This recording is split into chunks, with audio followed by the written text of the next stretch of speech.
Una vez que se ha configurado el hallazgo, con los elementos que brevemente hemos explicado, es necesario darle traslado a los funcionarios que adelantan el proceso de responsabilidad fiscal, quienes tendrán el deber jurídico de constatar que la investigación demuestre la existencia de los tres elementos de la responsabilidad fiscal previstos en el artículo 5 de la Ley 610 de 2000. Estos elementos son la existencia de una conducta, un daño y un nexo causal. Esta conducta hace relación a la actuación de un servidor público o de un particular que preste funciones, que cumpla funciones públicas, la cual debe realizarse con un grado de imputación, un título de imputación específico, el de dolo o culpa grave, aspectos que serán explicados más adelante. Adicionalmente, esta conducta no puede referirse a la totalidad de los servidores públicos, sino solamente a aquellos que de conformidad con la ley, con los manuales de funciones y con otros aspectos administrativos tenga la titularidad para la toma de decisiones, tal como lo ha explicado la Corte Constitucional en la sentencia C840 del año 2001. El segundo elemento es el daño. No obstante que en la ley, en su artículo 5 de la Ley 610 de 2000 se establece como segundo elemento, es necesario determinar que el daño es la esencia del proceso de responsabilidad fiscal. En este trípode de elementos de la conducta, el daño y el nexo causal, el primer elemento es el que debemos analizar, por cuanto de ello depende que se dé inicio o no a un proceso de responsabilidad fiscal. El daño es el principal elemento, se constituye en elemento sine qua non, sin el cual no se puede abrir el proceso. Por lo tanto, sin la existencia del daño no existe mérito para analizar la conducta, como tampoco el nexo causal. En sentencia del 13 de diciembre de 1943, la Corte Suprema hizo una definición del daño en todos los conceptos relacionados al derecho, tanto al derecho civil como al derecho penal, como al derecho disciplinario, y manifestó que el daño es la lesión, la herida, la enfermedad, el dolor, la molestia, el detrimento ocasionado a una persona en su cuerpo, en su espíritu o en su patrimonio. Como puede observarse, fue una definición integral que comprende todos los elementos de los cuales se podría concluir la existencia de un daño desde el punto de vista de las diferentes responsabilidades y que aplica de manera directa, es aplicable de manera directa a la responsabilidad fiscal porque incluye también la definición de daño como un detrimento en el patrimonio de una persona. Cuando hablemos de daño desde el punto de vista de la responsabilidad fiscal, debemos remitirnos a la Ley 610 de 2000, puesto que en su artículo 6 define el daño como la lesión al patrimonio público, representada por varios conceptos que resumen lo que significa la afectación del interés patrimonial del Estado. Y se menciona que son el menoscabo, la disminución, el perjuicio, el detrimento, la pérdida, el deterioro de los bienes o recursos públicos y la afectación a los intereses patrimoniales del Estado, producida por una gestión que desatienda los principios de la gestión administrativa y que se realicen de manera antieconómica, ineficaz, ineficiente e inoportuna. El concepto de patrimonio público, conforme lo explicado por el Consejo de Estado en una sentencia del 8 de junio de 2011, no se limita a los bienes y a los recursos de efectivo que tenga el Estado en sus haberes. Dice la sentencia del Consejo de Estado que se refiere a la totalidad de los bienes, derechos u obligaciones que son propiedad del Estado y que se emplean para el cumplimiento de sus atribuciones de conformidad con el ordenamiento normativo. En relación con las características del daño debe tenerse en cuenta que este debe cumplir con los siguientes elementos. Uno, debe ser antijurídico. Cuando indicamos que es un daño antijurídico, debemos recordar que nos referimos a aquel perjuicio que es provocado a una persona que no tiene el deber jurídico de soportarlo. En este caso, es claro que para la responsabilidad fiscal el daño antijurídico sería aquel que se causa al erario público del Estado sin que éste tenga el deber jurídico de soportarlo y tenga todos los elementos para procurar su resarcimiento. Ahora bien, dentro de los principales aspectos que caracterizan el concepto de daño al patrimonio público, la antijuridicidad significa categoría que es reprochada por el legislador, puesto que, como se mencionó anteriormente, el sujeto pasivo, o sea, el Estado, no tiene el deber jurídico de soportarlo. Por lo tanto, el Estado lo reprocha y desde el punto de vista jurídico pone en ejecución todos los instrumentos para efectos de procurar el resarcimiento a la afectación del patrimonio público. En materia de control fiscal, el bien tutelado por el legislador es el patrimonio público y el medio ambiente sostenible. Es importante precisar que el daño antijurídico en responsabilidad fiscal se pregona tanto de los servidores públicos como de los particulares que administran recursos públicos cuando con sus actuaciones le causan daño a los intereses del Estado. La segunda característica es que el daño tiene que ser personal, aspecto que está relacionado con la titularidad del derecho o la legitimación en la causa por activa. Es así que,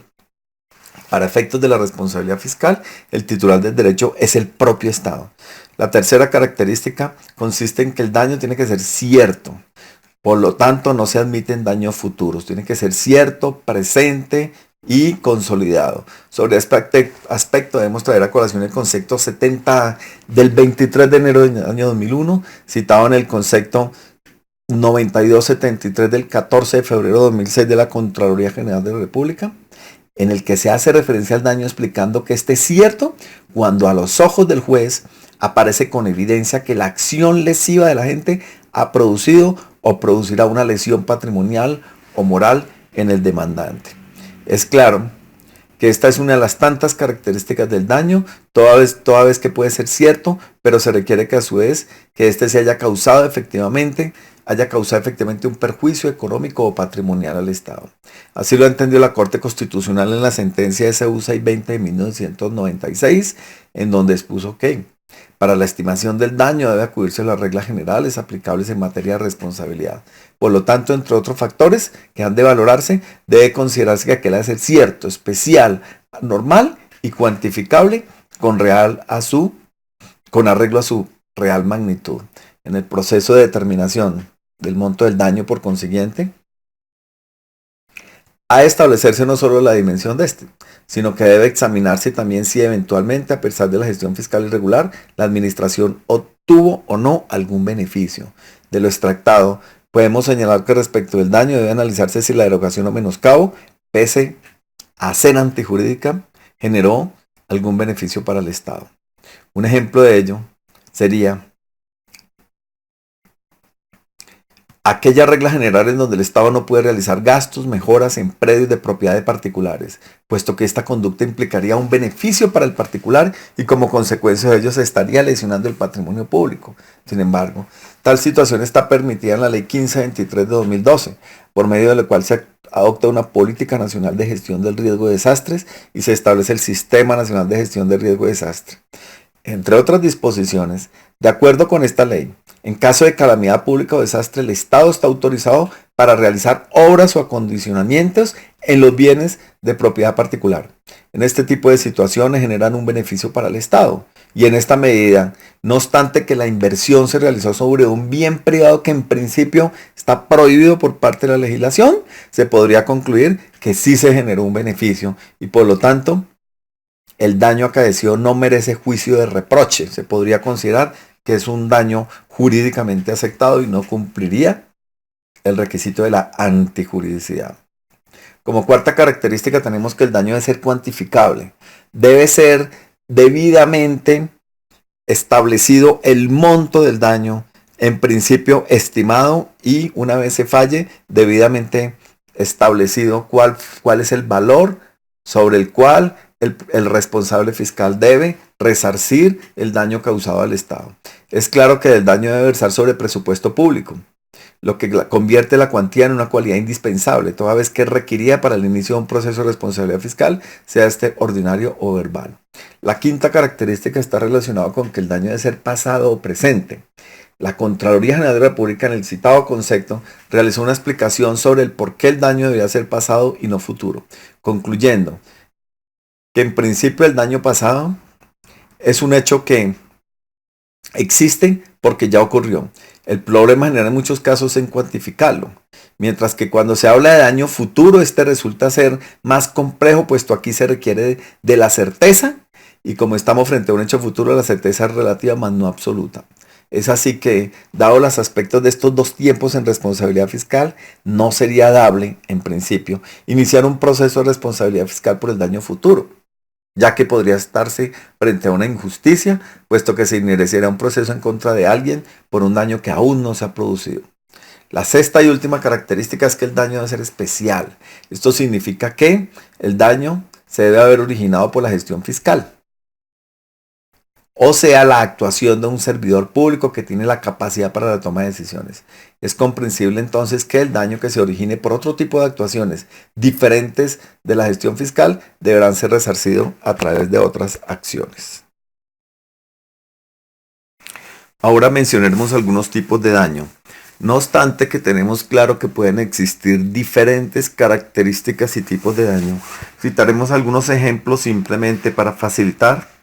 el contexto dentro del cual se pueden entender las diferentes formas de entender el daño al patrimonio público. Primero, daño entre entidades públicas. Sobre este daño en particular,